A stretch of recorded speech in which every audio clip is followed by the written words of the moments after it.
మాటలు మాట్లాడుతున్నారు అని అంటే సింపుల్. ఈ లెక్క తేలిందని అంటే ఆ తర్వాత మా సంగతి ఏంది చెప్పండి అని మీరు అడుగుతారు. మీరు అడగొద్దంటే ఈ లెక్కలు తేలొద్దు. నేను మిమ్మల్ని అడుగుతున్నా ఏం ప్రాసెస్. నేను చంద్రశేఖరరావుని అడిగినా, కిషన్ రెడ్డిని అడిగినా, బండి సంజయ్ని అడిగినా, లేకపోతే ఇతర నాయకులను అడుగుతున్నా, అయ్యా మేము ఒక ప్రక్రియ ద్వారా ఈ కులగణన మేము చేపట్టినము. ప్రతి మనిషి లెక్కలు వివరాలు సేకరించి వాళ్ళతో సంతకం తీసుకొని ప్రభుత్వం ఒక అఫీషియల్ డాక్యుమెంట్ ఇచ్చినము. తప్పుడు లెక్క అని తప్పుడు మాటలు మాట్లాడకుండా ఎట్లా తప్పు లెక్క చెప్పుర్రి. ఏ బ్లాక్ లో ఏ ఇంట్లో ఏ కులాన్ని నేను తప్పు రాసుకొచ్చినా 100% పారదర్శకంగా పక్కా లెక్క చేసిన ఇవాళ. ఎందుకంటే ఈ దేశానికే తెలంగాణ రోల్ మోడల్ గా నిలబడబోతుంది.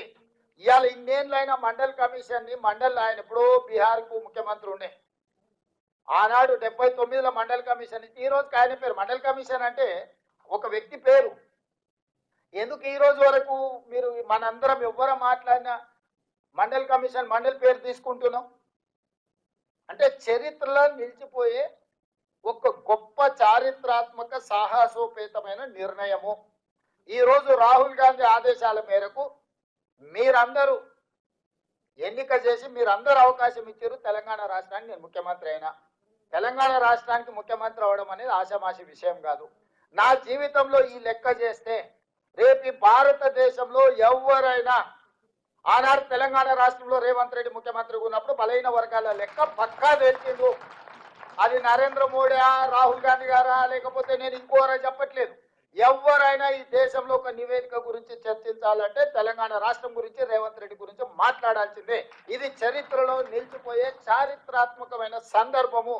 చరిత్రలో ఒక గొప్ప అవకాశాన్ని జారవించుకుంటే అంతకంటే రాజకీయ అజ్ఞానం కానీ లేకపోతే దురుద్దేశం కానీ ఇంకోటి ఉండదు.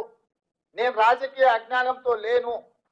నేను నాయకుడు ఇచ్చిన ఆదేశాలను అమలు చేసే ఒక కార్యకర్త, క్రమశిక్షణ కలిగిన కార్యకర్తగా నా నాయకుడు ఇచ్చిన ఆదేశాలను నా నాయకుడు తెలంగాణ ప్రజలకు ఒక మాట ఇచ్చిండు. మా ప్రభుత్వం తీసుకురండి, మీరు మీ లెక్క కట్టి పక్కాగా మీకు అప్పచెప్తామని మా నాయకుడు చెప్పిండు. సంవత్సరం తిరిగే లోపల ఆ మాట నిలబెట్టాలని ఈరోజు ఇంత గొప్ప కార్యక్రమాన్ని నేను తీసుకొని ముందరికి వచ్చిన. నాకు తెలుసు నాకు ఎన్నొత్తుళ్ళు ఉన్నాయి. మీకు కనిపించకపోవచ్చు, కనిపించకుండా నా మీద జరుగుతున్న ఒత్తిడి ఇది ఎట్లో గట్ల వాయిదా పెట్టు అని, లేకపోతే ఈ లెక్కలు బయట పెడితే రాబోయే రాజకీయ పరమైన ఇబ్బందులు, వీటన్నిటిని ఎంతో మంది వచ్చి నాకు చెప్పినా కూడా నేను ఒకటే మాట చెప్పిన, అయ్యా ఇది చరిత్రలో నిలిచిపోయే ఒక గొప్ప అవకాశము. ప్లస్ మా నాయకుడు రాహుల్ గాంధీ గారు ఈ దేశానికి రాష్ట్రానికి ఇచ్చిన మాట, నాయకుడు ఆదేశాలను పాటించడమే నా ధర్మము. ఈ వేదిక మీద ఇంతమంది సీనియర్ నాయకులు ఉన్నారు, నాకంటే చాలా మంది. హనుమంత్ అన్న మేము పుట్టినప్పటి నుంచే రాజకీయాలలో ఉన్నాడు. చాలా మంది ఇప్పుడు జానారెడ్డి గారు లాంటి వాళ్ళు 40-50 ఏళ్ళ నుంచి ఉన్నారు. వీళ్ళందరికీ రాని అవకాశం నేను ముఖ్యమంత్రి అయినా. వీళ్ళందరికీ రాని అవకాశం నాకు ముఖ్యమంత్రి అయ్యే అవకాశం చిన్న వయసులో వచ్చింది. ఎందుకు వచ్చింది? ఆనాడు ఆ నాయకుడితోనైనా నాయకుడు ఏం కోరుకుంటాడో, నాయకుడు ఏం ఆదేశిస్తాడో 100% నాయకుడు ఆదేశాల మేరకు పార్టీ నిర్ణయం మేరకు పనిచేసిన కాబట్టి నాకు అవకాశాలు వచ్చినాయి.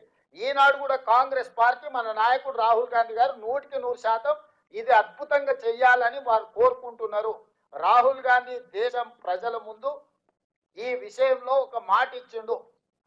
పార్టీ కోరుకుంటుంది, నాయకుడు ఆదేశించిండు, దాన్ని తూచా తప్పకుండా 100% అమలు చేయాలన్నదే నా ఆలోచన. కాబట్టి ఈరోజు దీన్ని పారదర్శకంగా పక్కాగా చేస్తున్నా. ఎవరికైనా ఏమైనా శశపిశలు, అపోహలు, అనుమానాలు ఉంటే పక్కన పెట్టండి. ఈ రోజు మనం చేసిన లెక్క 100% పక్క. ఎవడు ఏం చెప్పినా నమ్మకండి మిత్రులారా. ఇవాళ మీరు ఈ లెక్కను తప్పు వాటిరంటే ఇక దేశంలో లెక్కనే లేదు, పోల్చడానికి లెక్క లేదు, భవిష్యత్తులో ఎవరు చేయరు. ఇక ఏ రకంగా మేము ఇంతమంది ఉన్నామని మీరు కొట్లాడతారు నాకు చెప్పండి. ఇవాళ ఈ అవకాశాన్ని మీరు వదులుకుంటే ఇక మళ్ళీ అవకాశం వస్తుందని నేను చేయడానికి వేరే ప్రక్రియ లేదు. నేను చేయగలిగిన, ఈ ప్రభుత్వం చేయగలిగిన ప్రతి అంశాన్ని పరిగణలోకి తీసుకొని మన దగ్గర జిల్లాలు తిరిగినాం. డెడికేటెడ్ కమిషన్ భూషణ్ వెంకటేశ్వరరావు గారిని వేసిన ఒక BC IAS, BC commission G Niranjan గారిని కాంగ్రెస్ పార్టీ క్రమశిక్షణ కలిగిన నాయకుని బీసీ కమిషన్ చైర్మన్ చేసినాం. వాళ్ళందరి సలహాలు తీసుకొని డెడికేటెడ్ బీసీ కమిషన్ వేసి వెంకటేశ్వరరావు గారిని, వాళ్ళ ఫాదర్ కూడా గొప్ప బీసీ నాయకుడు. అట్లాంటి వాళ్ళని పెట్టి ఈరోజు ఈ ప్రక్రియ అంతా చేసినాం.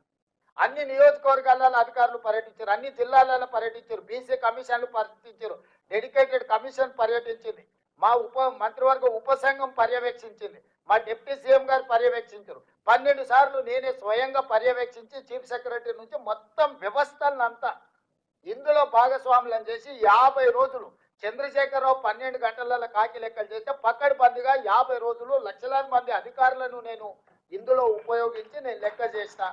ఈ లెక్కను కూడా మీ ఇవాళ తప్పని వాళ్ళు తప్పుడు ఆరోపణలు చేస్తే మన వాళ్ళు మౌనంగా ఉంటే శాశ్వతంగా నష్టపోతారు. ఇంకే రాష్ట్రం కూడా ముందుకు రాదు.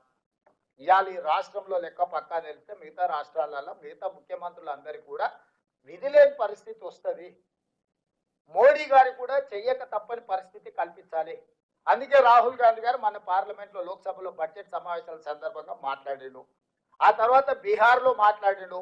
దేశం మొత్తం ఈ తెలంగాణలో మోడల్ని రాహుల్ గాంధీ గారు తీసుకొని దేశం మొత్తం నలుమూలలు పర్యటించి డిమాండ్ చేయాలని రాహుల్ గాంధీ గారి కార్యాచరణ తీసుకుంటుంది. కాబట్టి ఈ కార్యాచరణతో రాహుల్ గాంధీ గారు ముందుకెళ్తే నరేంద్ర మోడీ గారికి రాజకీయంగా తీవ్రమైన విమర్శను, రాజకీయంగా తీవ్రమైన వ్యతిరేకతను ఎదుర్కోవాల్సిన పరిస్థితి. ఎందుకంటే 12 ఏళ్ళు ప్రధానమంత్రి కూడా ఆయన చేయలేదు. రాహుల్ గాంధీ డిమాండ్ చేస్తున్నాడు, రాహుల్ గాంధీ తెలంగాణలో చేయించిందంటే రేపు దేశంలో ప్రధానమంత్రి 100% రాహుల్ గాంధీ గారు ఇది చేస్తారని ప్రజలకు ఒక్కసారి బలహీన వర్గాలకు నమ్మకం కలిగిందంటే రాహుల్ గాంధీ దేశానికి ప్రధానమంత్రి అవుతాడు. రాహుల్ గాంధీ ప్రధానమంత్రి అయితే మొట్టమొదట నష్టపోయేది నరేంద్ర మోడీ. నరేంద్ర మోడీ గారి పదవి పోతే బండి సంజయ్ది, కిషన్ రెడ్డి ఉద్యోగం ఆటోమేటిక్గా ఊడిపోద్ది. వాళ్ళ ఉద్యోగాల రక్షణ కోసం మన ప్రభుత్వం చేసిన ప్రక్రియను మొత్తాన్ని తప్పుబట్టి దీంట్లో కొంతమంది కొన్ని సంఘాలను, కొంతమంది వ్యక్తులను వాళ్ళకు ఉన్న పరిమితమైన జ్ఞానమో సమాచారం లేకపోవడం వల్లనో వాళ్ళు ఏదేదో మాట్లాడుతున్నారు. దీన్ని తిప్పికొట్టకపోతే, దీన్ని ప్రజలకు వివరించకపోతే, మీరు దీని ఓనర్షిప్ తీసుకోకపోతే, this is your property, this is not my property, this is your property, your property has to protect your self. మీకు ఒక ఆస్తిని జమ చేసి రాహుల్ గాంధీ గారు ఇస్తే మీరు ఆ ఆస్తిని కాపాడుకోకపోతే రేపు భవిష్యత్తులో ఏం చెప్పుకుంటారని నేను అడుగుతున్నా. ఇక్కడ ఉన్న మిత్రులందరూ, మీరు అందరు చదువుకున్న వాళ్ళు, నాకంటే గొప్ప చదువులు చదువుకున్న వాళ్ళు, మీకు సోషల్ ఇంజనీరింగ్ తెలిసిన వాళ్ళు, సోషల్ రెస్పాన్సిబిలిటీ ఉన్న వాళ్ళు ఇందులో ఉండరు. మీరు ఎవరికి వాళ్ళు ఏదో రేవంత్ రెడ్డి గారు చేసి ఆయన చెప్పుకుంటారులే, పట్టి విక్రమార్క చేసి ఈయన చెప్పుకుంటారులే అంటే ఇది అల్టిమేట్గా ఎవరికి నష్టము? మరి ఇక మీరు అందరు కట్టబట్టుకొని బయటకు బయలుదేరకుండా ఎక్కడికక్కడ మీరు ఎవరికి వాళ్ళు సైలెంట్ కూర్చుంటే, సైలెంట్ స్పెక్టేటర్స్ కింద ఉంటే ఇది 100% మీకు తీరని నష్టము. ఇక ఈ దేశంలో ఇంతకంటే ఒక పకడ్బందీ ప్రక్రియతో చేయగలిగిన రాష్ట్రం లేదు. అన్ని రాష్ట్రాలను చూసి ఒక పకడ్బందీ ప్రక్రియతోటి ఈరోజు నేను ఇది చేపట్టినా. దీన్ని మీరు కాపాడుకోండి. దీన్ని కాపాడుకోకపోతే ఇక నా శక్తి మేరకు నేను చేసిన. ఇక దీన్ని మీరందరూ కలిసి కంచేసి కాపాడుకోవాల్సిన సందర్భం వచ్చింది. దీన్ని కాపాడుకోండి.